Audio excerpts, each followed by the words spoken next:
தற்போதைய உடனுக்குடன் நேரலையில் திண்டுக்கல் மாவட்டத்தில் காவல்துறையின் பிடியிலிருந்து தப்பியோடிய கைதி தூக்கிட்டு தற்கொலை செய்து கொண்டிருக்கிறார். திண்டுக்கல் மாவட்டத்தில் காவல்துறையிடமிருந்து தப்பியோடிய கைதி தூக்கிட்டு தற்கொலை செய்து கொண்டிருக்கிறார். போக்சோ வழக்கில் கைதானவர் தப்பியோடிய நிலையில் இந்த விபரீத முடிவை அவர் எடுத்திருக்கிறார். அண்மை தகவலாக பார்த்து வருகிறோம்.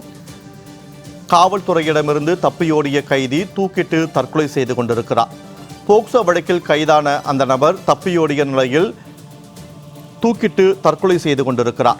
13 வயது சிறுமிக்கு பாலியல் தொல்லை கொடுத்ததாக வினித் என்பவர் போக்சோவில் கைது செய்யப்பட்ட நிலையில் காவல்துறையிடமிருந்து தப்பியோடிய அவர் தூக்கிட்டு தற்கொலை செய்து கொண்டிருக்கிறார். அண்மை தகவலாக பார்த்து வருகிறோம். இது குறித்தான கூடுதல் தகவல்களோடு திண்டுக்கல்லிலிருந்து எமது செய்தியாளர் செல்வகுமார் இணைப்பில் இருக்கிறார். வணக்கம் செல்வகுமார். போக்சோ வழக்கில் கைதான குற்றவாளி தப்பியோடிய நிலையில் தூக்கிட்டு தற்கொலை செய்து கொண்டிருக்கிறார். இது குறித்தான கூடுதல் தகவல்களை பதிவு செய்யுங்கள். வணக்கம் வினோத். திண்டுக்கல் மாவட்டம் செம்பட்டி அருகே போடிகாமன்வாடியைச் சேர்ந்தவர் கோவிந்தன் மகன் வினித் என்ற ராமு.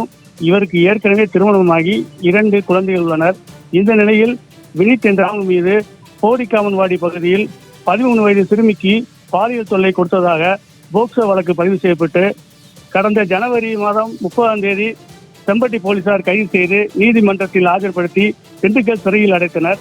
பின்னர் கடந்த 23ஆம் தேதி திண்டுக்கல் மாவட்ட சிறையில் இருந்த வினித் என்ற ராமு என்பவரை திண்டுக்கல் போக்சோ நீதிமன்றத்தில் ஆஜர்படுத்துவதற்காக செம்பட்டி சிறப்பு சப் இன்ஸ்பெக்டர் தலைமை காவலர் ஆரோக்கியசாமி ஆகியோர் அவரை சிறையில் இருந்து இருசக்கர வாகனத்தில் திண்டுக்கல் போக்சோ நீதிமன்றத்தில் ஆஜர்படுத்தி பின்னர் மீண்டும் அவரை திண்டுக்கல் மாவட்ட சிறையில் அடைப்பதற்காக அழைத்து சென்றனர்.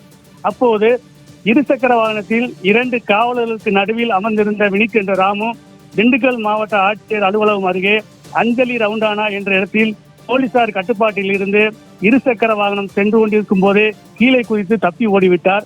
இது குறித்து தகவல் அறிந்த செம்பட்டி போலீசார் தப்பி ஓடிய வினித் என்ற ராமுவை தனிப்பட வைத்து கடந்த 4 நாட்களாக தேடி வந்தனர். இதுவரை அவரை கண்டுபிடிக்க முடியாத நிலையில் வினித் என்ற ராமு இன்று போடிகாமன்வாடி அருகே ஒரு தோட்டத்தில் தூக்கு போட்டு தற்கொலை செய்து கொண்டார். இது குறித்து செம்பட்டி போலீசார் வழக்கு பதிவு செய்து விசாரணை செய்து வருகின்றனர்.